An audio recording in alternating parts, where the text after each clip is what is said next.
بسم الله الرحمن الرحيم يسبح لله ما في السماوات وما في الأرض له الملك وله الحمد وهو على كل شيء قدير هو الذي خلقكم فمنكم كافر ومنكم مؤمن والله بما تعملون بصير خلق السماوات والأرض بالحق وصوركم فأحسن صوركم وإليه المصير يعلم ما في السماوات والأرض ويعلم ما تسرون وما تعلنون والله عليم بذات الصدور ألم يأتكم نبأ الذين كفروا من قبل فذاقوا وبال أمرهم ولهم عذاب أليم ذلك بأنه كانت تأتيهم رسلهم بالبينات فقالوا أبشر يهدوننا فكفروا وتولوا واستغنى الله والله غني حميد زعم الذين كفروا أن لن يبعثوا قل بلى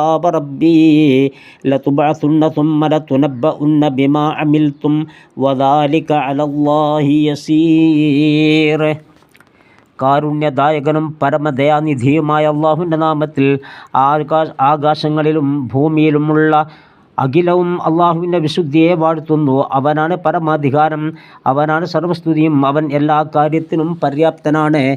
നിങ്ങളെ സൃഷ്ടിച്ചവൻ അവനാണ്. എന്നിട്ട് നിങ്ങളിൽ സത്യനിഷേധികളും വിശ്വാസികളുമുണ്ട്. നിങ്ങളുടെ പ്രവർത്തനങ്ങളെല്ലാം കണ്ടറിയുന്നവനാണ് അള്ളാഹു. യുക്തിപൂർവം ലക്ഷ്യാധിഷ്ഠിതമായി അവൻ ആകാശങ്ങളും ഭൂമിയും സൃഷ്ടിച്ചു. അവൻ നിങ്ങളെ രൂപപ്പെടുത്തുകയും ആകാശങ്ങൾ മനോഹരമാക്കുകയും ചെയ്തു. അവനിലേക്ക് തന്നെയാണ് മടക്കവും. വാനങ്ങളിലും ഭൂമിയിൽ ഉള്ളത് അഖിലവും അവൻ അറിയും. നിങ്ങൾ ഒളിച്ചു വെക്കുന്നതും വെളിപ്പെടുത്തുന്നതും അവൻ അറിയും. മനസ്സിലിരിപ്പുകളെല്ലാം വ്യക്തമായി അറിയുന്നവനാണ് അള്ളാഹു. നിങ്ങൾക്ക് മുമ്പ് സത്യം നിഷേധിച്ചവരുടെ ചരിത്രം നിങ്ങൾക്ക് ലഭിച്ചിട്ടില്ലേ? എന്നിട്ട് സ്വന്തം പ്രവർത്തനങ്ങളുടെ ദുരന്ത ഫലം അവർ അനുഭവിച്ചു. അവർക്ക് വേദനയേറിയ ശിക്ഷയുമുണ്ട്.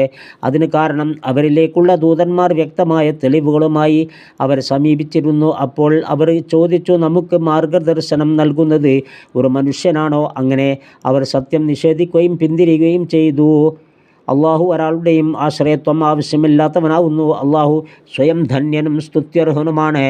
തങ്ങൾ ഉയർത്തെഴുന്നേൽപ്പിക്കപ്പെടുകയേ ഇല്ലെന്ന് സത്യനിഷേധികൾ വാദിക്കുന്നു. താങ്കൾ പറയുക, എൻ്റെ റബ്ബാണ് സാക്ഷി, നിങ്ങൾ ഉയർത്തെഴുന്നേൽപ്പിക്കപ്പെടുക തന്നെ ചെയ്യും.